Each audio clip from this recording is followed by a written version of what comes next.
Hi there, my name is Daniel Berdychevsky. I'm 34 years old and I live in San Diego, California. I'm originally from Russia.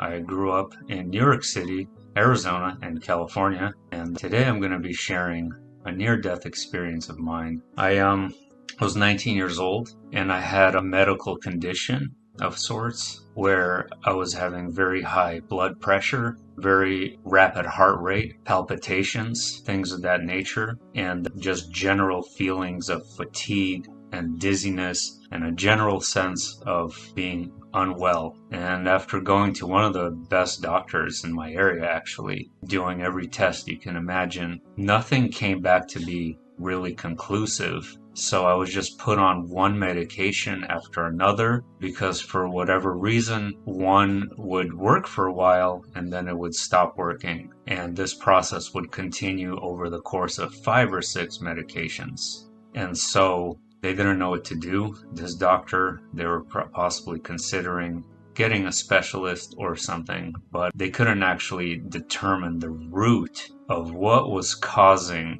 the high blood pressure or the very fast heart rate. So I just tried to live however I could, being in that miserable state. And my mom, being very religious of Russian Orthodoxy, it's kind of normal for her to travel to convents and monasteries for the purposes of getting away or for prayer or something of that nature.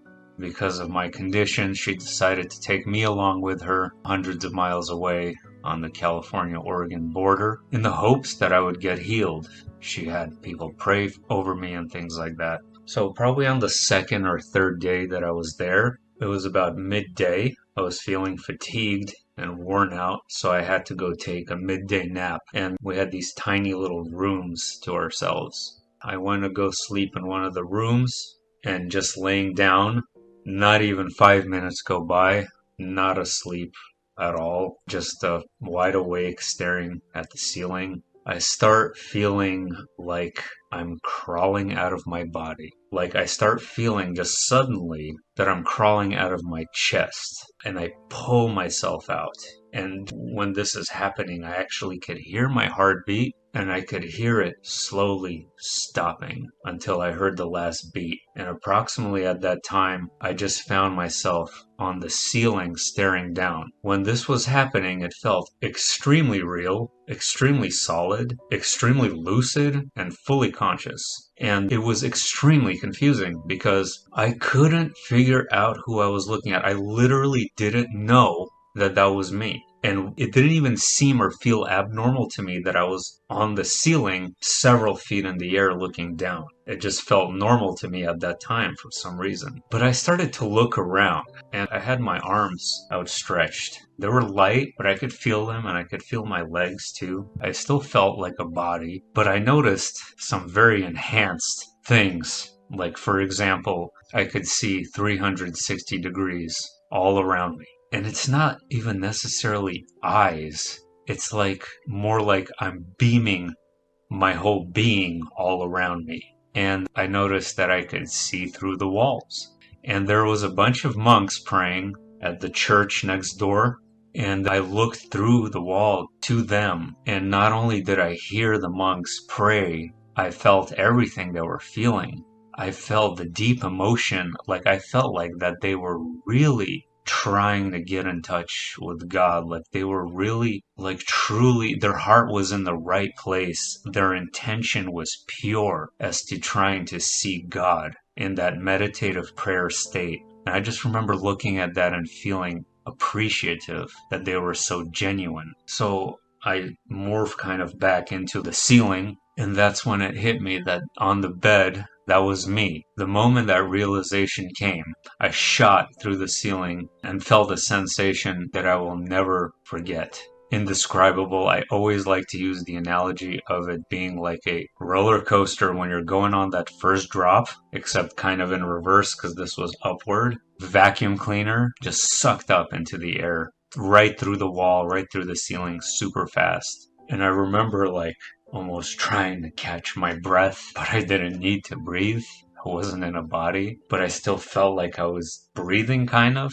I don't know, it's hard to explain. And so I find myself way up in the air. I mean, overlooking the Northwest, the Pacific Northwest, Northern California. I'm overlooking that entire region, probably several thousand feet in the air, more than that. And I noticed all these little wildfires everywhere. It looked so surreal. It looked so odd. Just everything had a simulation like quality to it, but not at the same time. But my attention was then focused elsewhere, and I fully, like, sort of fused my consciousness to a city. And I'm 99% sure it was San Francisco, a place I'm familiar with. And I started projecting my consciousness, and it felt like tentacles or neurons that were just attaching everything. Like I could focus on one person, but then it would split off into hundreds of others. And I could feel everything they were feeling, everything they were doing, their whole being. I could sense what they were sensing, and their anxiety and their pain and their joy and everything. And it was cohesive and oddly beautiful. And I did this for a while. It kind of felt like I was doing it for quite a long time. Just moving about the city and feeling everyone's presence, and it felt like this organism. It had an organism-like quality to it, like each person was an individual cell and they're part of this collective unit sort of sensation. And I went higher into space. And I'm very far above the whole Earth now. I could see it actually almost at a distance. And I see the Earth, and it's shimmering with this sparkling, crystalline sort of substance. And I remember thinking to myself that it was beautiful and alive, and that this rock that we call home is no rock at all, that this is a living, real, sentient being. And I could actually sense a sort of breathing sensation from this planet we call Earth. I could feel it actually. It looked like the sensation or the motion of breath. So I look a little closer, more carefully, and I noticed the breathing was labored. It was in distress. It was in discomfort. And I wanted to associate whatever this crystalline sort of structure, it looked like some kind of weird mesh, spider's web. I don't know how to explain it. It almost looked like it shouldn't be there, but yet it should. And it's good that it's there, but at the same time, it's not good. I don't know how to explain it. And it's a labored breathing that it's feeling. And I remember feeling kind of worried and uneasy that that was what was happening. And I went further out into space, and I saw our Milky Way, and it looked very similar to actually Hubble images, which is a bit odd because I know so many of those images are doctored and things of that nature. But it looked very similar, very bright colors, very beautiful, radiant galaxy full of light. And the universe as well, which is what I saw next. I subsequently ended up in the golden light. And this was an experience of indescribable proportions. I started noticing golden sparkles, or being surrounded by these very, very bright golden sparkles. And I was eventually enveloped or infused in this cloud-like light. It was this ethereal light mist. And it was humming, it was beautiful, it was like musical, it was singing, it was very real. It felt like home. It felt very familiar immediately. Still having the sensation of a body, but it's starting to dissipate at this point. I actually kind of went upside down and I flowed this way.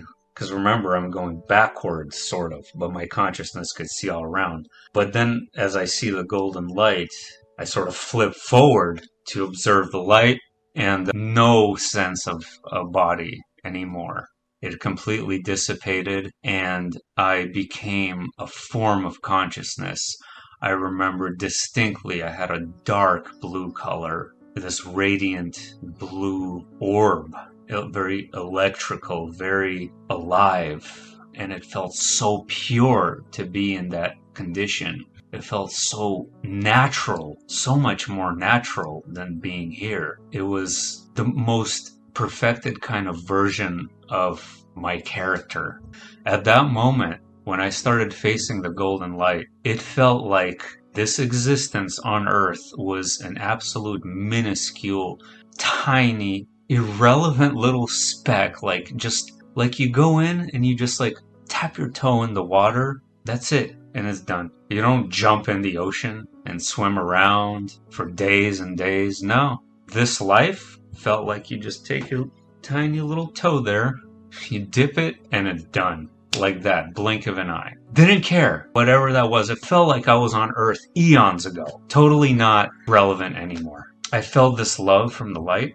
I felt this love, and I knew everything I'd ever done and everything that I ever will do for all of eternity, I will be loved and cherished exactly the same way. It will not deviate one bit. It will not change one bit. It will stay the same now and forever. Doesn't matter what circumstances I'm in or what I've done. That love is so powerful. It was a waterfall of endless love. So it basically directed me to another blue orb that I'm very familiar with. I couldn't put a name on the person, it just looked like a blue orb. And I knew this orb for eons, for timelessness, forever. It was like the closest family reunion. There's no time. It felt completely zero. It felt static. It felt like suspended animation. And I saw other orbs, and there were many different colors. I saw yellow. I saw white, pink, blue, velvet, red. All these different colored souls floating around in total freedom. They were in greatest bliss and joy you could possibly imagine. It was such a fun place to be. It was so playful. It was so childlike. It was so joyful. It was so absolutely natural to be there. Remember how I just discussed everything balanced out, everything broken down and canceled out? Sort of similar. I'm observing a wheel, and this wheel is the Earth. But it's actually all the events of the Earth. Past, present, and future, all of them occurring simultaneously, and it looked like a film reel, sort of. However, a film reel, like 8mm film, would go in one direction and then the light would project that film onto a screen. This was not like that. There was no one direction. All of this was in every direction. There was no distinction between a future event, a past event, a current event. It was all fused and moment into this singular moment. But I could still differentiate between what I perceived to be the past and the future, right? I sort of like kind of projected my consciousness into certain events that I was looking at. And I remember very clearly seeing a lot of the ancient past that you would think of, like definitely remember seeing chariots and Rome and Colosseums in the Roman Empire. Less in the past, like for example, the British Isles, Ireland, and the kingdoms in those regions of the world and other places of the world with different, ruling bodies and things of that nature. And I remember thinking it's all this like just little blip of an existence. And I'm looking at these rulers and they think they're so important. Carl Sagan is my buddy because he accidentally said the same exact thing when he talked about the famous speech of the pale blue dot, where all the kings and queens who think they're almighty. He's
exactly right. He was spot on.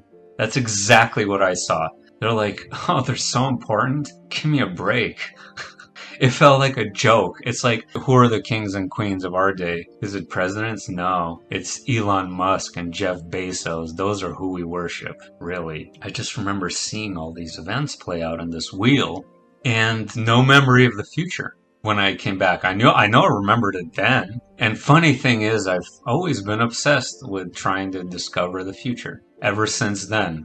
After being shown this wheel of time, and this is why I keep thinking that it's always existed, because that's the impression I was given, or what I was seeing when observing this, is that it's absolutely timeless. Its existence is eternal. So I then go back to the golden light, and it speaks to me. Most near-death experiencers remember as clear as day what the light told them. It's like the most important part of their whole experience. I remember everything in absolute greatest detail of more than anything in my life, except for what the light told me and those future events. I remember it speaking to me very clearly. It wasn't like a voice, but it was at the same time. So, okay, people talk about telepathy. That's not quite correct. It's both a voice and not a voice at the same time, almost like a paradox, like everything is a paradox. It felt like that, as hard as that is to explain. And it told me, basically, I don't remember the words, but I sensed that I couldn't stay. And I was really upset, and I really wanted to stay. And it started sending me back through all the realms again, and I saw everything in reverse of what I saw, like in a sequence, like almost like it was on purpose, and slamming back into my body. After slamming back into my body, I came to and took a very heavy breath, like gasping for air, like I didn't breathe for like 10 minutes. And it felt like somebody took a sledgehammer and hit me as hard as they could in the chest. The pain was extraordinarily bad. It was agonizing. I just kind of sat up on the bed, dizzy. I'm walking around, and the first thing I do is I look into a mirror. Why I do this, I'm not entirely sure. But I look into the mirror and I look pale as a ghost.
I have bags under my eyes. And I did get healed after this. Several days later, my blood pressure went back to normal. I had no heart palpitations. I had no medical issues, except for my lifelong asthma, but everything was fine. Everything was just fine. And I told my mom and brother who were there with me the experience almost like the next day or the very day. And we even discussed it with one of the Orthodox priests later that night. So that's my experience, guys. I hope you like it. Have a good one.